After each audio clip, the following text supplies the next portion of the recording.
நடைபெற்றுக் கொண்டிருக்கின்ற மக்கள் விரோத ஸ்டாலின் திமுக அரசுல சமீபத்தில் கிராமத்தில் அனுமதி பெறாமல் கட்டிய வீடுகளுக்கெல்லாம் சீல் வைப்போம் என்று ஒரு ஆணை பிறப்பித்திருப்பது இன்றைக்கு மக்கள் மீது அவர்கள் அக்கறை வைத்திருக்கிறார்களா அல்லது மக்களை சுரண்டுகிற இந்த அரசு இன்றைக்கு எப்படியெல்லாம் மக்களிடத்திலிருந்து இந்த கொடுமையை செய்து கொண்டிருக்கிறார்கள், இதை தடுத்து நிறுத்துவதற்கு வழியே இல்லையா என்று மக்கள் புலம்பித்திருக்கின்ற வகையில இன்றைக்கு வீடு கட்டும் போது அனுமதி வாங்க வேண்டும் என்று சொல்வதில் யாருக்கும் எந்த மாற்று கருத்தும் இல்லை.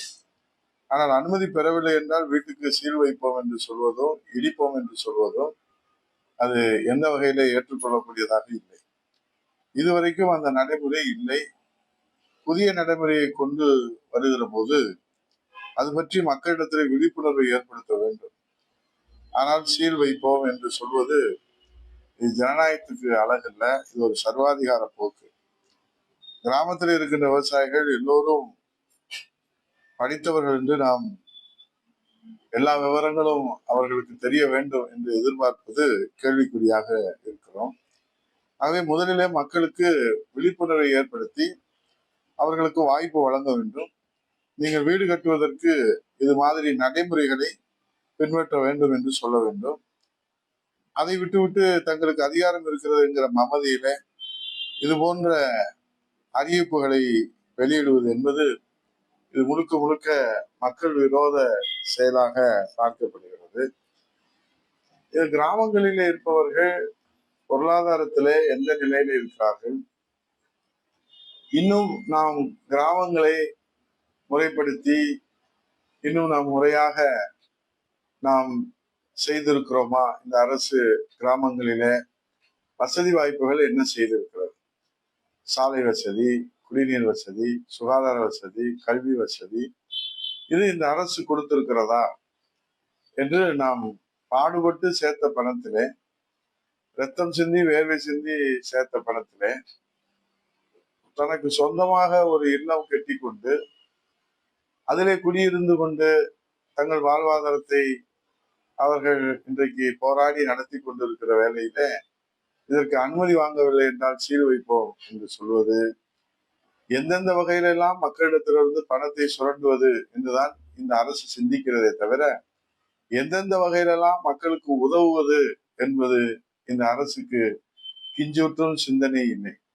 எல்லோரும் எல்லாமும் பெற வேண்டும், இங்கு இல்லாம இல்லாத நிலை வேண்டும் என்ற தாரக மந்திரத்தோடு புரட்சித் தலைவர் இதயதேவ அம்மா அவர்கள் பசுமை வீடுகள் திட்டம், இந்த தமிழ்நாட்டிலே அம்மா அவர்கள் வீடு கட்டி கொடுத்தார்கள். புரட்சித் தலைவர் ஐயா எடப்பாடி அவர்கள் 1,00,000 வீடுகள் கட்டி கொடுப்பதற்கு ஆணையிட்டார்கள். இப்போதும் மீண்டும் அம்மாவின் ஆட்சி எடப்பாடியார் தலைமையில் அமைகிற போது வீடு கட்டி கொடுப்போம், நிலம் வைத்திருந்தால் நிலம் இல்லாதவர்களுக்கும் வீடு கட்டி கொடுப்போம் என்று இன்றைக்கு அறிவித்திருக்கிறார். புரட்சி தமிழ் ஐயா எடப்பாடி அவர்கள் மக்கள் மீது அக்கறையோடு, ஏனால் ஒரு மனிதனுடைய அடிப்படை தேவை உண்ண உணவு, உடுத்த உடை, இருக்க இருப்பிடம். அதனால்தான் அம்மா அவர்கள் உணவு, உடை, இருப்பிடத்திற்கு 20 கிலோ விலையில்லாத அரிசி வழங்கினார்கள். உடுத்த உடைக்கு விலையில்லா வேசி சேலை திட்டங்களை வழங்கினார்கள். மாணவர்களுக்கு சீருடை வழங்கினார்கள். இப்படி உண்ண உணவு, உடுத்த உடை, இருக்க இருப்பிடம் என்ற அடிப்படை தேவையை கூட இந்த அரசு கருத்திலே கொள்ளாமல் தொட்டதுக்கெல்லாம் அனுமதி அனுமதி என்கிற பெயரில அவர்கள் மக்கள் பணத்தை சுரண்டுவதற்கு ஏற்கனவே டாஸ்மாக் ஊழல் சந்தி சிரித்துக் கொண்டிருக்கிறது. பாட்டிலுக்கு 10 ரூபாய், 1.5 கோடி பாட்டில் விற்பனையிலே ஒரு நாளைக்கு 15 கோடி ரூபாய்.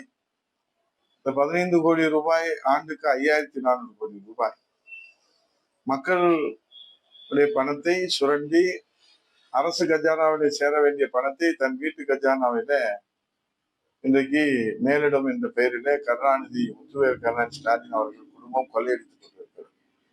இப்போது கிராமத்திலே பாடுபட்டு ஒரு விவசாயி வீடு கட்டினா அதற்கு அனுமதி என்கிற பெயரில அதிலும் மக்களை சுரண்டுவதற்கு இந்த அரசு சர்வாதிகார போக்கோடு அறிவித்திருப்பது என்பது ஜனநாயக நாட்டிலே உகந்தது அல்ல. இதுக்கு நிச்சயமாக மக்கள் தகுந்த பாடம் புகட்டுவார்கள் இந்த அரசுக்கு என்பதை மாண்புமிகு எதிர்க்கட்சி தலைவர், வருங்கால முதலமைச்சர், புரட்சி தலைவர் எடப்பாடி அவர்கள் எழுச்சி பயணத்திலே நானும் ஒரு கிராமத்திலே பிறந்தவர் என்கிற அந்த கிராமத்து விவசாயிகளுடைய உணர்வுகளை உணர்ச்சி புறமாக எடுத்து வைத்திருக்கிற புரட்சி தலைவர் எடப்பாடி அவருடைய ஆட்சி மலரும். உங்கள் கண்ணீர் துடைக்கப்படும். உங்களுக்கு உரிய வகையில இந்த அரசு உறுதுணையாக எடப்பாடி தலைவர் அம்மா அரசு இருக்கும். கலங்காதே தமிழின மக்களே, காலம் உனக்கு கணிந்து வந்திருக்கிறது. இதோ புரட்சி தலைவர் எடப்பாடி அவர்கள் உங்களுக்காக நேசக்கரம் நீட்டுகிறார். அவருக்கு ஆதரவு கரம் நீட்டி நாம் வெற்றி வாகை சூடுவோம் என்று சொல்லி விடைபெறுகிறேன். நன்றி, வணக்கம்.